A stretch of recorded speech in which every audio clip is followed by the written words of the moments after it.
Assalamualaikum warahmatullahi wabarakatuh. Apa kabarnya Ananda Solih dan Solihah kelas 5? Semoga semua dalam keadaan sehat ya. Amin ya rabbal alamin.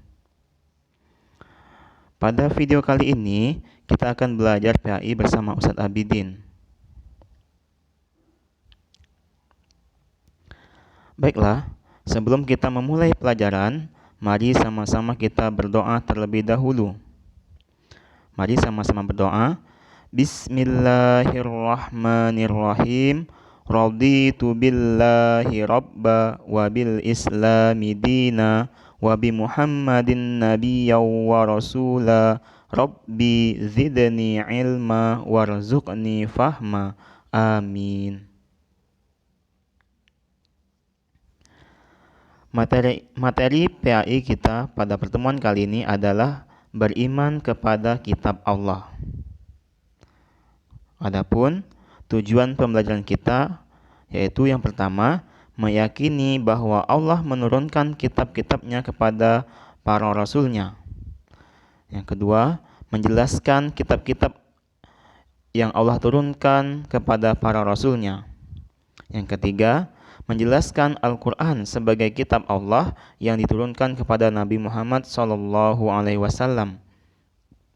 Yang keempat, memiliki sikap yang benar sebagai orang yang beriman pada kitab-kitab yang diturunkan kepada para rasul.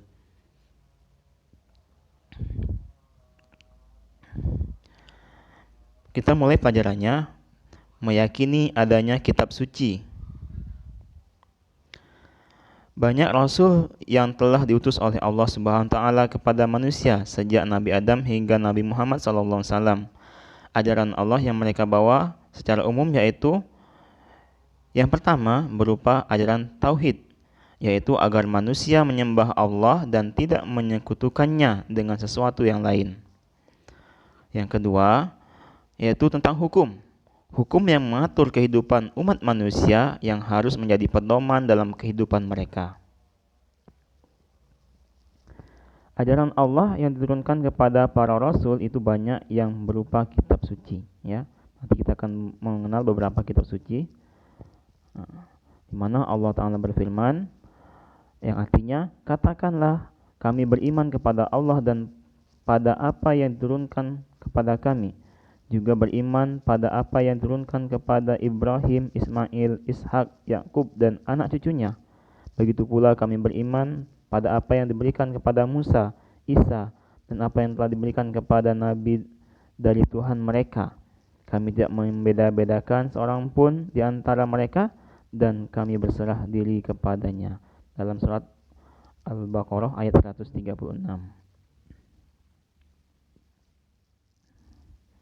Oleh karena itu, kita tidak hanya beriman kepada kitab yang diturunkan kepada Nabi Muhammad SAW saja, yaitu Al-Quran. Tetapi kita juga beriman kepada kitab-kitab yang diturunkan kepada para nabi sebelumnya. Allah Ta'ala berfirman, A'udzubillahi minasyaitonirrajim. Wallazina yu'minuna bima unzila ilaika wa ma unzila min qablik wa bil akhirati hum yuqinun. Yang artinya, mereka beriman kepada Al-Quran yang diturunkan kepadamu Nabi Muhammad, kitab-kitab yang telah diturunkan sebelummu, dan mereka yakin akan adanya akhirat. Dalam Quran surat Al-Baqarah ayat 4.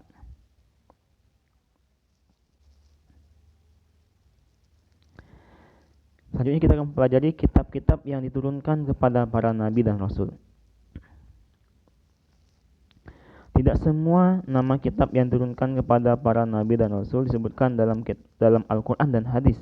Adapun yang wajib kita imani adalah sebagai berikut. Kita lihat di sini ada 4 kitab yang harus kita imani, ya. Yang pertama yaitu kitab Zabur, diturunkan kepada Nabi Daud alaihissalam. Di sebelahnya ada dalilnya, yaitu dalam surat An-Nisa, yang artinya kami telah berikan kitab Zabur kepada Daud. Quran surah An-Nisa ayat 163. Kemudian yang kedua yaitu kitab Taurat. yang diturunkan kepada Nabi Musa alaihissalam. Dan yang ketiga, kitab Injil yang diturunkan kepada Nabi Isa alaihissalam. Ini dalilnya sama ya dalam surat Al-Maidah ayat 46. Yang artinya kami teruskan jejak mereka dengan mengutus Isa putra Maryam dan membenarkan kitab yang sebelumnya yaitu Taurat, dan kami menurunkan Injil kepadanya. Dan keempat adalah Al-Quran yang turunkan kepada Nabi Muhammad SAW. Dalam surat Al-Insan ayat 23 dalilnya ya, yaitu artinya sesungguhnya kamilah yang menurunkan Al-Quran kepadamu Muhammad secara berangsur-angsur. Jadi ada 4 kitab yang wajib kita imani.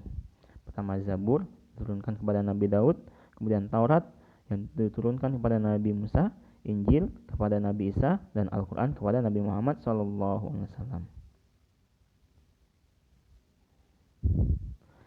Kita mempelajari tentang kitab suci Al-Quran ya.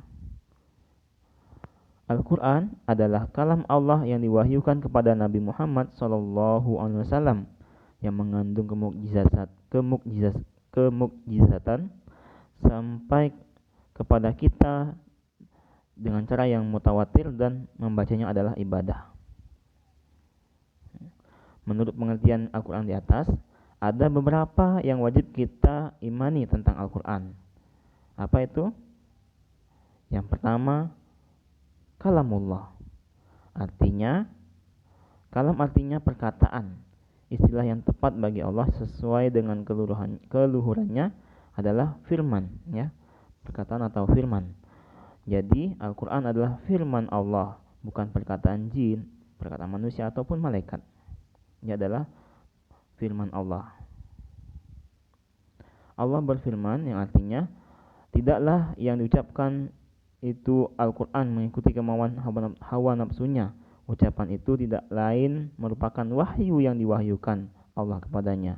Dalam surat An-Najm ayat 3 dan 4. Yang kedua tentang mukjizat. Mukjizat artinya perkara yang di luar biasa yang diberikan Allah kepada para nabi sebagai bukti kebenaran pengakuannya sebagai nabi dan bahwa ajaran yang dibawanya berasal dari Allah Subhanahu wa taala.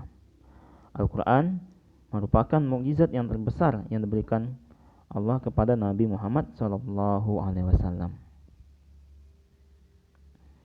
Yang ketiga, diturunkan kepada Nabi Muhammad. Jadi kitab Al-Quran ini hanya diturunkan kepada Nabi Muhammad ya. Al-Quran merupakan wahyu Allah yang diturunkan kepada Nabi Muhammad. Yang keempat, mutawatir. Mutawatir artinya diriwayatkan oleh jumlah orang yang sangat banyak sehingga mustahil mereka sepakat untuk berbohong, sehingga berita yang disampaikan terjaga keasliannya dan kebenarannya.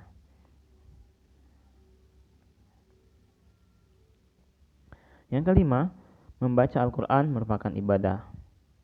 Ya di sini membaca Al-Quran merupakan ibadah yang bisa mendekatkan diri kepada Allah Ta'ala. Setiap huruf yang dibaca dari ayat-ayat Al-Quran akan mendatangkan pahala yang berlipat ganda dari Allah Subhanahu Wa Ta'ala. Rasulullah SAW bersabda yang artinya orang yang membaca satu huruf dari kitab Allah akan mendapatkan satu kebaikan. Kebaikan itu akan dilipat gandakan menjadi 10 kebaikan. Aku tidak menyebut alif, lam, mim satu huruf, tetapi alif satu huruf, lam satu huruf, dan mim satu huruf. Dalam hadis riwayat Tirmizi.